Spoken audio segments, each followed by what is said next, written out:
السلام علیکم ناظرین، پاکستان کی انتھک محنت اور کوششوں کے بعد آخرکار وہ دو بڑے ممالک جن کے درمیان اتنی بڑی کشیدگی تھی وہ آج اسلام آباد کے اندر میٹنگ میں آ کے بیٹھیں گے اور ان کے درمیان مذاکرات ہونے جا رہے ہیں۔ امید ہے کہ وہ مذاکرات جو ہیں دونوں کے درمیان طے پا جائیں اور یہ جو خطے کو ایک جنگ کا خطرہ لاحق تھا وہ دور ہو جائے۔ پاکستان کو جتنے بھی ممالک کہتے تھے کہ پاکستان کے پاس کیا ہی ہے، تو آج ذرا وہ دیکھ لیں کہ کس طرح پاکستان نے جو ہے ایک اتنی بڑی جنگ کو روکا، ورلڈ وار 3 جہاں سے سٹارٹ ہونے لگی تھی، اور چند ایک گھنٹے پہلے پاکستان کا جو سٹانس ہے وہ سب کے سامنے ہے اور پوری دنیا اس کو اپریشیٹ کر رہی ہے۔ آج ہم بات کریں گے کہ کس طرح امریکہ کو جو ہے وہ آخرکار پیس ٹاک کی طرف آنا پڑا، اس کے ساتھ ساتھ نیتن یاہو کی جو ابھی تک بھی جاری ہے اور لبنان کے اوپر وہ ایئر سٹرائکس کر رہا ہے، اور اس کے ساتھ ساتھ لبنان کے اوپر جو وہ حملے کر رہا ہے اس کے اوپر بھی بات کریں گے۔ اور اس کے ساتھ ساتھ میں آج آپ کو بتاؤں گا کہ آخرکار اس جنگ کے پیچھے کیا ایجنڈا ہے۔ لاسٹ ویڈیو میں ہم نے آپ کو اس کے بارے میں بتایا تھا کہ اس جنگ کے پیچھے جو بظاہر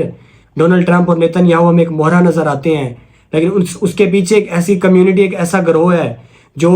اپنی مذہبی کتابیں کھول کے بیٹھے ہوئے ہیں، جیوز، یہودی۔ یہ جو یہودی ایجنڈا ہے وہ اس کو اپنے مذہب کا حصہ سمجھتے ہوئے یہ جنگ لڑ رہے ہیں۔ اور اگر ناظرین ایران سرنڈر کر جاتا ہے ان کے سامنے تو اس سے کیا ہوتا کہ پاکستان اگلا نمبر ہوتا، کیونکہ ایران کا سرنڈر کرنا ایک مسلم امہ کے لیے بڑا ہی غلط ثابت ہوتا ہے، کیونکہ ایران اگر سرنڈر کرتا تو اس سے اگلا ان کا جو ہدف تھا وہ کوئی بھی مسلم کنٹری ہو سکتا تھا، کیونکہ نیتن یاہو کئی دفعہ اپنی ویڈیوز میں وہ کہہ چکا ہے بظاہر یہ کہ وہ اگلا نشانہ جو ہے اس کا وہ ایران کے بعد پاکستان ہوگا۔ یہ یہودی اس جنگ کو اپنی بقا اور مذہب کی خاطر لڑ رہے ہیں، کیونکہ ان کو لگتا ہے کہ یہ جنگ جو ہے ان کے مذہب کے اندر شامل ہے،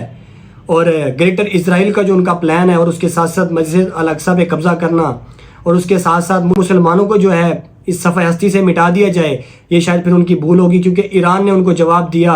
اور ایران نے ایک تاریخ رقم کی۔ تاریخ میں لکھا جائے گا کس طرح کہ ایک ایسا ملک جس کے پاس نہ تو کوئی ڈیفنس سسٹم ہے، نہ کوئی سیٹلائٹ سسٹم ہے، نہ اس کے پاس کوئی ایئر فورس ہے، تو کس طرح اس نے ایک بہت ہی بڑے ملک کو جو اپنے آپ کو سو کالڈ سپر پاور کہتا تھا، آخر اس کی چیخیں نکلوائیں اور اس کو لے کے آیا پیس ٹاک کے اوپر، اور وہ مجبوراً خود آنا پڑا اس کو کہ مجھے جو ہے پیس ٹاک پہ بیٹھنا ہے اور پیس ٹیبل پہ بیٹھنا ہے۔ کس طرح ایران نے یہ سب کیا؟ ایران کے اندر سب سے پہلی بات تو ہے جذبہ اور جرأت اور ان کے ایمان کی طاقت، کہ وہ قوم جو ہے ایک ہو کے کھڑی رہی اب تک، اور 40 دن کی جو اسرائیلی اور امریکی جارحیت تھی وہ آخرکار اس حد تک آئی کہ 40 دن بعد بھی ان کو جو ہے گھٹنے ٹیکنے پڑے۔ اور ایران جو ہے اس ٹائم پہ 40 دن کی اس کا جو رزلٹس ہے، اس کے جو کنکلوژن ہے وہ یہی ہے کہ ایران یہ جنگ جیت چکا ہے، کیونکہ وہی رجیم ہے آیت اللہ خامنہ ای کی شہادت کے بعد ان کے بیٹے مجتبیٰ خامنہ ای، انہوں نے آگے سارا کچھ سنبھال لیا۔ اس کے بعد وہی فورن منسٹر عباس عراقچی، اس کے ساتھ ساتھ اور بھی جتنا ایران کے اندر بڑے بڑے عہدوں پہ جو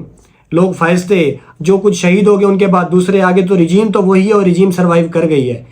تو اسی رجیم کے ساتھ ہی امریکہ کو جو ہے وہ پیس ٹاک اور ٹیبل ٹاک پہ بیٹھنا پڑ رہا ہے، اور وہی رجیم آج آمنے سامنے بیٹھے گی۔ اسلام آباد کے اندر یہ کچھ ہونے جا رہا ہے۔ ایک طرف خوشی کی بات ہے کہ پاکستان کے جو سٹانس ہے وہ بڑا نیوٹرل رہا اس کے اندر۔ پاکستان نے ایران کے ساتھ بھی جو ہے ہمدردی شو کرائی، پاکستان نے گلوبلی طور پہ اپنی ڈپلومیسی کے تھرو پاکستان نے جو ہے تمام ملکوں کے اندر ایک اپنا گلوبل امیج بنایا۔ پاکستان نے سعودیہ کو بھی کانٹیکٹ میں لیا، پاکستان نے جو ہے اپنے ملک کے اندر جو کرائسس تھے ان کو بھی مینیج کیا،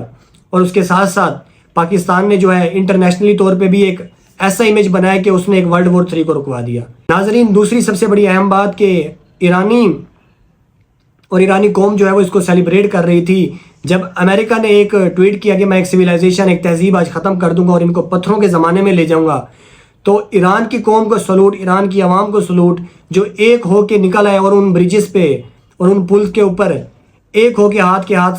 کے ساتھ ہاتھ جوڑ کے اکٹھے ہو گئے کہ آج اگر آپ اس برج کے اوپر حملہ کریں گے تو وہ آپ ہمارے اوپر ہی حملہ کریں اور ہم مرنے کے لیے تیار ہیں۔ تو ایران کی عوام کے اندر یہ جذبہ اور اسی جذبے نے ہی ان کو یہ جیت دلوائی ہے۔